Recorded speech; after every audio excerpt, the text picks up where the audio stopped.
Fala galera, beleza? Vamos para mais uma aula aqui do nosso treinamento de Automation Studio BR no canal. Galera, na aula de hoje eu quero falar com vocês sobre os ciclos de operação aqui do nosso controlador, né, na plataforma do Automation Studio. Lá na apresentação da plataforma, lá no início, né, do curso, quando eu falei com vocês sobre as características, né, do Automation Studio, a gente falou um pouquinho, explorou, né, as etapas. A gente viu lá a questão do runtime, né? A gente viu como é que se comporta. Eu falei para vocês que o BR ele trabalha com uma formatação um pouco diferente de um controlador tradicional. Porque se a gente, por exemplo, pegar um controlador tradicional, um Siemens, um Rockwell, um Schneider, normalmente como é que ele trabalha? Ele tem lá uma rotina principal, que dependendo da plataforma pode ter um nome diferente. Por exemplo, lá no Step 7 seria a OB1. Lá no RS Logix 5000, né, ou no Logix Design seria lá a Main Task, tá? E assim, né, em outras plataformas também seria uma rotina principal, onde a gente ia estruturar o nosso programa chamando os nossos pedaços dos nossos programas, nossos blocos de função, a gente ia chamar dentro dessa rotina principal para que eles possam ser executados. E essa rotina principal, né, ela tem lá uma configuração de tempo lá padrão. Por exemplo, 100 milissegundos, 200 milissegundos, 50 milissegundos, que é o tempo que ela vai executar todo o programa, né? O tempo de execução dela, certo? Mas aqui no BR ele trabalha mais como um sistema multitask, né? Multitarefas. Então a gente pode ter como se fosse várias rotinas principais sendo executadas ao mesmo tempo. E como é que a gente pode ver isso? Uma das formas de a gente ver isso, a gente pode vir aqui na aba Physical, e a gente dá 2 cliques em cima do nosso controlador. No meu caso aqui é o Power Panel, né? Mas poderia ser qualquer controlador. Você clicando 2 vezes nele, você vai para as configurações aqui da CPU e aqui você tem as tarefas cíclicas do programa. Tá? Se a gente reparar, por padrão, a CPU da BR ela vem com 8 tarefas, que é a do Cyclic 1 até o Cyclic 8. E cada uma dessas tarefas aqui, cada uma desses ciclos, né, ele tem um tempo de execução. Então, ao lado do nome do ciclo, você pode verificar que ele tem aqui o tempo. Então, por exemplo, o ciclo 1 ele é 10 milissegundos, o ciclo 2 ele é 20, o 3 é 50, e depois vai aumentando 100, 200, 500, 1000, e aí o 8 volta para 10 milissegundos. Isso aqui quer dizer o quê? Quer dizer que quando eu crio uma lógica, quando eu chamo um programa, eu tenho que colocar ele dentro de um desses ciclos, né? E cada ciclo desse aqui, dependendo da sua posição, ele tem uma prioridade de execução sobre os demais. Então, de cima para baixo, o primeiro ciclo é o que tem a maior prioridade, ou seja, todos os programas que eu colocar aqui nesse ciclo 1, que está aqui como 10 milissegundos, eles vão ser os primeiros a ser executados. E também, se por um acaso, no momento que eu for executar um programa que está aqui nesse primeiro ciclo, um outro programa do ciclo 2 quiser ser executado ao mesmo tempo, eles vão concorrer, né, a essa execução. O programa que está no ciclo 1 ele vai ter prioridade. Então, o programa do ciclo 2 ele vai aguardar até que o programa do ciclo 1 seja executado para depois, então, ele ser executado. Ok? Então, tem essas diferenças, né? De prioridade e também de tempo, né? Quando a gente coloca um programa aqui, por exemplo, aquele programa que a gente desenvolveu na última aula, nas últimas 2 aulas, ele por default ele já vem aqui para o ciclo 4. Se eu clicar aqui no maisinho, ele aparece aqui, tá vendo? Então, esse aqui é o programa que a gente desenvolveu das entradas analógicas, tá? Então, ele por default ele já vem aqui para o ciclo 4. Então, quer dizer que aquela lógica que a gente desenvolveu na aula passada, que a gente ficou testando, né, de acender os LEDs, fazer toda aquela jogada, ele está sendo executado a cada 100 milissegundos, beleza? Então, é assim que funciona, tá? Rodrigo, de repente você pode estar olhando aqui, né, que o ciclo 1 ele tem um menor tempo e depois vai aumentando. É obrigado a ser assim? Não. Você pode configurar esses tempos aqui, depois eu vou mostrar para vocês onde você pode fazer isso. Você pode alterar o valor desses tempos aqui, claro, né? Existe um mínimo e um máximo, tá?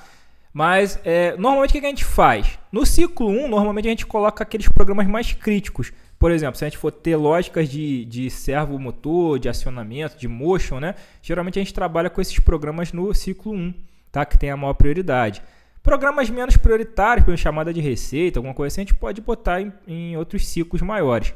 Também sou obrigado a desenvolver programas em cada ciclo? Não. Se você quiser trabalhar só com um ciclo, igual a gente, por exemplo, tem no CLP comum, como se fosse apenas uma rotina, eu posso botar todo mundo aqui no ciclo 4, tá? Respeitando o tempo, né? Que todos os programas têm que ser executados no máximo nesse tempo para que não estoure o tempo de varredura do ciclo, certo? Então, posso botar vários programas aqui, eles vão ser executados na ordem aqui, tá? Normalmente, só em um ciclo, beleza?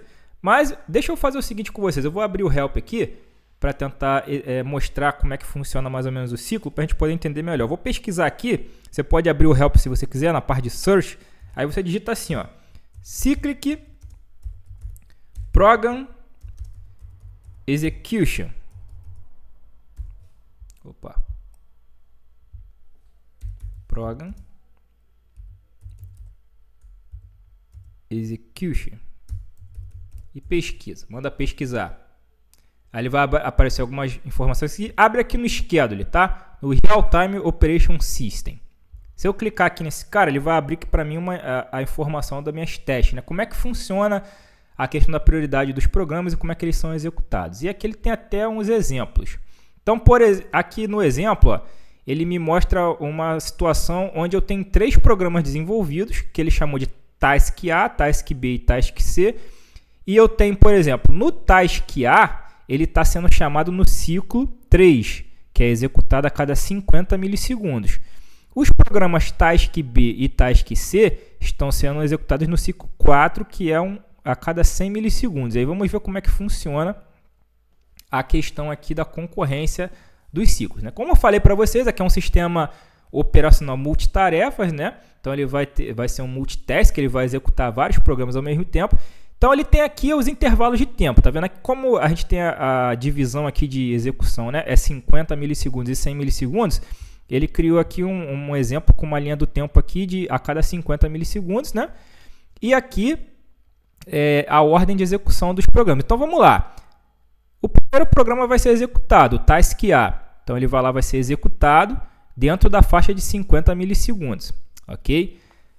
Não necessariamente, tá? Não necessariamente o meu programa, só porque ele está aqui sendo chamado dentro de uma task, dentro de um ciclo de 50 milissegundos, quer dizer que ele tem que levar 50 milissegundos para ser executado. O tempo que ele vai levar, né, é referente ao que tem no programa. Então, se é um programa menorzinho, vai levar menos tempo. Ele pode utilizar só uma porcentagem desse tempo aqui. Então, esse aqui, por exemplo, ó, você vê que daqui para cá é 50 milissegundos. Esse Task A, ele só executou um pedaço do tempo. Ele não executou todos os 50 milissegundos. Então, o resto sobra. Então, depois ele vai para o outro programa aqui que é o B. Aí o B executou e o C estava executando. Mas aí o que aconteceu? Durante a execução do C, o tempo aqui passou, né, de 50 milissegundos, começou um novo tempo, um novo pedaço de execução de 50 milissegundos daqui para cá. Então o programa A tinha que ser executado novamente. Nesse momento o que aconteceu? O programa C é interrompido, ele para de ser executado, tá? Porque o programa A tem maior prioridade, porque ele está no ciclo de maior prioridade. Então, ele passa a ser executado, o programa C para aqui e fica salvo do jeito que está, né? A lógica para de ser executada do jeito que estava. O programa que tem o ciclo mais prioritário é executado. Quando ele termina, aí o ciclo C ele volta a ser executado da onde ele parou, até que ele seja finalizado. Tá vendo? O Task C. Então é assim que funciona a concorrência, tá? Isso aqui garante para a gente o determinismo das nossas lógicas. E eu vou mostrar para vocês que mesmo tendo essa parada aqui, eu ainda vou cumprir o determinismo, né? Porque eu tenho uma tolerância de execução dos meus programas, tá? Então, se tiver essa situação aqui dele entrar em concorrência com outro programa mais prioritário, não quer dizer que ele vai estourar o tempo dele, porque ele tem um tempo que ele pode aguardar antes de executar novamente. E aí depois tem um intervalo aqui, né? Antes de fechar mais 50 milissegundos, tem um intervalo de tempo aqui que não tem nada sendo executado. Beleza? O que é isso? Isso aqui a gente chama de idle. Nesses intervalos de tempo que não tem nada sendo executado, é onde o nosso controlador, o nosso PC, o nosso CLP, o nosso Power Panel, né? Enfim, nosso controlador ele executa outras tarefas que não são a execução dos programas de usuário. Por exemplo, sincronização de interface de rede, visualização, outros tipos de sistema que rodam nele, no sistema operacional dele, são executados nesses intervalos de tempo que não está sendo executado o programa, tá? E a gente está falando isso aqui de milissegundos, né, galera? Isso aqui é tudo muito rápido. Então, olha só, passou mais 50 milissegundos aqui. Aí ele vai executar novamente o programa A, beleza? Aí depois deu tempo de executar de novo as outras tarefas. Ele começa a executar lá, acabou o A aqui, ele vai para o task B, aí vai para o task C, aí durante o task C ocorreu de novo aquela situação, né?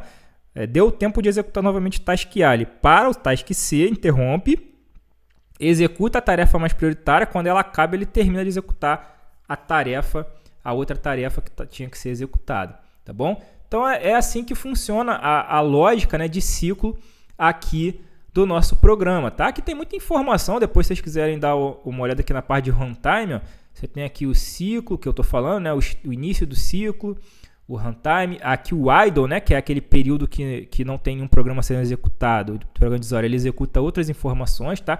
Então o sistema operacional ele trabalha assim, beleza?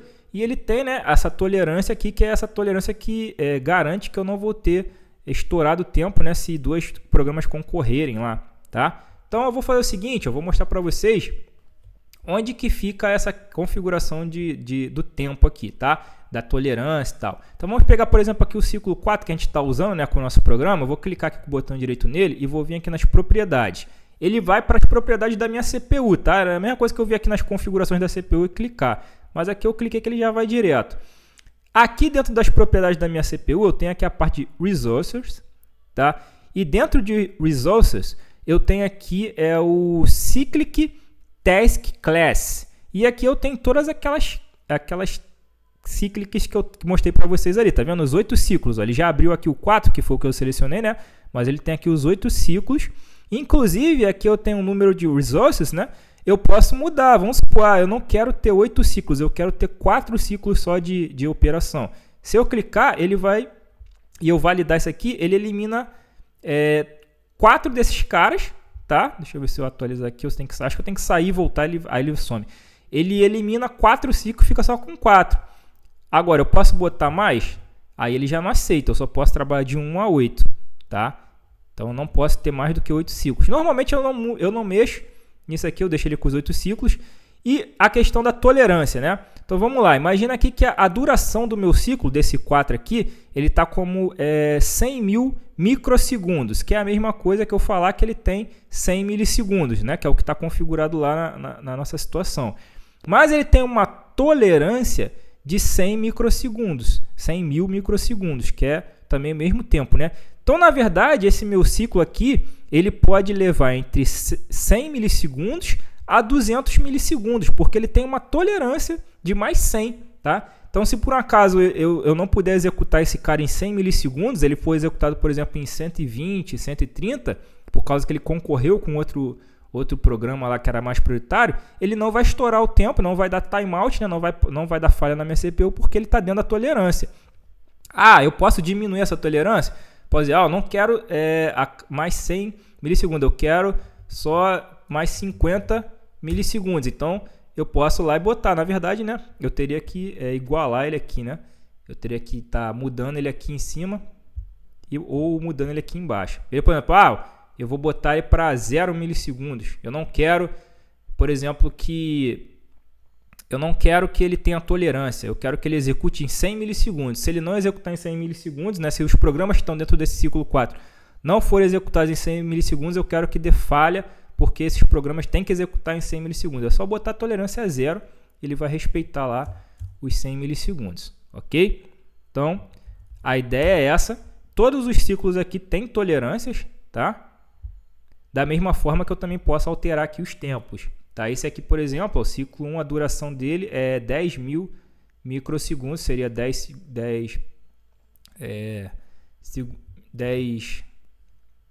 milissegundos, né? Então, por exemplo, se eu botar 20 milissegundos, ele muda aqui para 20 mil microsegundos, ele muda para 20 milissegundos. Se eu tentar diminuir, por exemplo, vou tentar botar 8 mil, ele já diminui, tá vendo? Então, eu posso fazer as minhas alterações aqui, tá? De tempo, se depois eu desejar mudar isso aqui. tá? Mas beleza, então explicado isso para vocês, né? Explicado que a gente tem aqui um tempo, a gente também tem aqui a questão de time da CPU, ó, que também é importante falar, né? Eu tenho um system time aqui eu tenho o idle, né? Que é aquele tempo aquele tempo que ele executa outras tarefas, que tem um idle aqui de 1 segundo, tá? Ele também tem o system time aqui, o system tick dele também, que é de 1 segundo. E aqui eu tenho, por exemplo, a sincronização do meu sistema. Aí vocês reparem que normalmente o que a gente faz? A gente tem como fazer o clock do sistema ser gerado pela própria CPU ou pelas interfaces de comunicação PowerLink dele, por exemplo. Então, se você quiser que a sua comunicação ela fique atrelada à sua interface PowerLink, você pode escolher aqui para escolher a interface, e aí você escolhe lá qual é a interface que você vai usar, tá? Aí você tem as suas interfaces aqui e você escolhe qual é a interface que você vai utilizar para poder sincronizar, né? Das suas remotas, por exemplo, lá que está comunicando, você usa elas para poder elas gerarem o clock do sistema, tá? E aí você mantém o seu sistema totalmente sincronizado pela comunicação PowerLink. Então, isso aqui é uma possibilidade. Quando você faz isso, vocês reparam que o idle dele, né, mudou. Tá? O system tick dele também mudou, porque ele se adequou lá à configuração que está no Ethernet PowerLink, beleza? Mas isso aí é uma opção que você pode mudar ou não, e aí você escolhe conforme a sua necessidade, tá?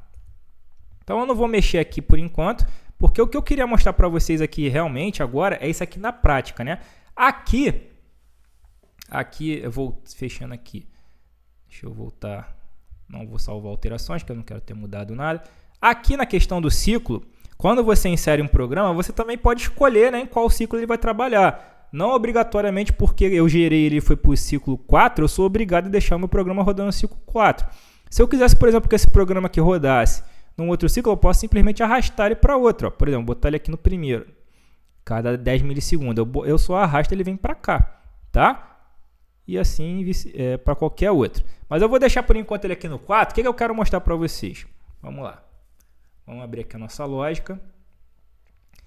Na nossa lógica aqui, eu fiz uma pequena... A gente fez na última aula, né? Aquela questão do LED que fica piscando, dependendo do tempo que eu boto aqui no time. Eu fiz só uma pequena alteração aqui no programa, porque para poder controlar, né, quando o meu sistema vai ficar piscando ou não, eu, em vez de deixar ele direto, igual eu tinha feito, colocando ele para quando o potenciômetro ele passar de 1 volt, a leitura de 1 volt, ele já começa a piscar. Eu botei uma chave aqui, tá?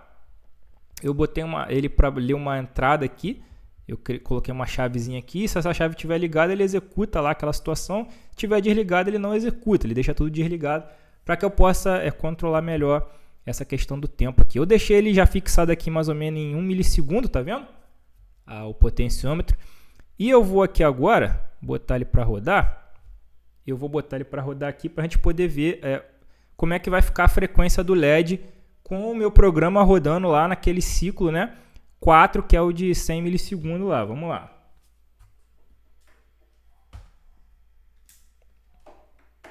Ó, então eu liguei a chave aqui, né? Essa chave do sistema. E reparem aqui como é que ele se comporta, tá vendo? Então ele está aqui, ó, o preset de 1 milissegundo, né? E ele está com essa frequência aqui de piscada. Agora vamos fazer um teste para a gente poder entender essa questão do ciclo. Eu vou agora pegar aqui nos meus programas, eu vou mudar o ciclo de operação do meu programa, tá? Eu vou botar ele, por exemplo, para esse aqui de 1 milissegundo, beleza? Eu não vou alterar nada na lógica do meu controlador. A lógica vai continuar com esse tempo de 1 milissegundo que está aqui, e eu só vou descarregar essa alteração para ele mudar o ciclo de operação do meu programa. Então eu vou jogar esse programa lá para o ciclo de 1 milissegundo e vamos ver como é que vai alterar aqui a frequência, né, de piscada do meu LED. Só para a gente poder entender, né, essa questão que eu falei da execução do programa, do tempo da execução do programa. Então deixa ele terminar de carregar aqui e vamos testar. Que vai ser interessante, que a gente vai conseguir ver, né, no mesmo programa a diferença que vai fazer. Então, vou transferir aqui. Ó, reparem que eu já transferi o programa. Olha a diferença da piscada do LED. Vocês vão ver, ó, eu vou botar até no programa para vocês verem que realmente eu não alterei nada no programa. Os valores são os mesmos. Ó. Os valores são o mesmo. 1 milissegundo de preset do temporizador. E olha a diferença que estava piscando. E olha como é que ele está piscando. Por que ele está executando? Ah, Rodrigo, deixou de executar aqui no 1 milissegundo o seu preset? Não, não deixou de executar. Porém, esse programa agora está sendo chamado numa lógica, numa rotina aqui, numa task, né? A cada 1 milissegundo. Então não importa lá se eu coloquei aqui um valor desse pequeno para ser executado, porque ela só vai rodar a cada 1 milissegundo. Então ele pode ficar ciclando daquele jeito que ele só vai executar efetivamente, né, a cada 1 milissegundo. Tá vendo? A cada 1 segundo, perdão, que é o 1000 milissegundos, né? E agora eu vou fazer a mesma coisa, só que ao contrário. Agora eu vou botar num ciclo de operação, né, menor, que é aquele ciclo lá, o primeiro aqui de 10 milissegundos. Eu vou arrastar esse cara para lá, que é o menor, né? Eu ainda consigo, tá, galera, dependendo da CPU, colocar tempos menores que isso aqui, tá? Eu só tenho que tomar cuidado com o tempo lá do meu idle, né? Aquele meu tick, né? Que ele tá com 1 segundo, 1 milissegundo. Eu só não posso botar menor que ele. Então, dependendo da minha CPU, eu posso diminuir aquele tempo do tick da CPU e aí eu consigo tempos bem menores. Só que aí você também tem que tomar cuidado com uma coisa. Quanto menor o tempo de execução aqui do seu ciclo, né, das suas tarefas e do seu idle lá, mais processamento você vai exigir da sua CPU, né? Então também você tem que saber se é realmente necessário diminuir tanto os tempos assim e gastar tanto processamento da CPU. Tá? Mas você consegue tempos incríveis aqui no BIR. Tá? É bem customizável isso aí. Então vamos observar. Eu vou tentar fazer o download e já botar na câmera para a gente ver no momento. Ó, observe, executei. Eu não sei se vocês vão conseguir ver agora, mas vocês conseguem ver que praticamente o LED, você não vê o LED apagar. É que ao vivo aqui eu consigo ver melhor. Não sei se a câmera eu acho que não consegue captar essa oscilação. Deixa eu tentar. Ele está com uma piscada muito rápida. Então praticamente você não está vendo o LED apagar mais. Por quê? Porque o programa está sendo executado agora a cada 10 milissegundos. Sacou? Então é muito rápido. Então você praticamente agora a gente não vê o LED apagado. A gente não vê o LED apagar e acender. Ele está piscando aqui. A olho nu eu consigo ver melhor, mas eu acho que a câmera não consegue captar essa oscilação porque é muito rápido, tá? É muito rápido e os valores estão daquele mesmo jeito lá, ó. Agora eu consigo ver realmente, né, aquela oscilação de 1 milissegundo, que é essa oscilação que ele está tendo aqui, tá? Mas é só para vocês verem a diferença, tá vendo? Como é que o ciclo de operação ele influencia, tá?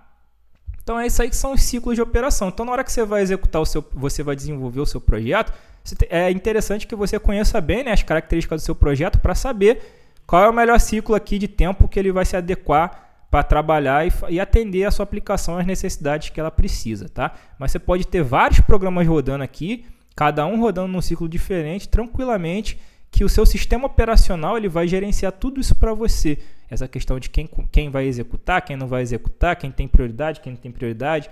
Isso aí você não se preocupa, você vai desenvolver, colocar ele para trabalhar e aí o seu sistema operacional vai fazer isso tudo para você. E a BIR ela tem essa possibilidade, né, de você estar fazendo dessa forma aqui a aplicação e que te abre muitas possibilidades aí que muitas vezes você fica limitado dependendo do tipo de controlador que você está trabalhando.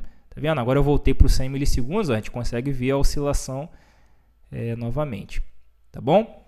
Então é isso, galera. Acho que o que eu queria trazer para vocês era basicamente isso aqui nessa aula. Demonstrar, porque eu falei dos ciclos, né? Mas eu queria demonstrar mais ou menos ele funcionando para a gente poder entender, né, como é que funciona.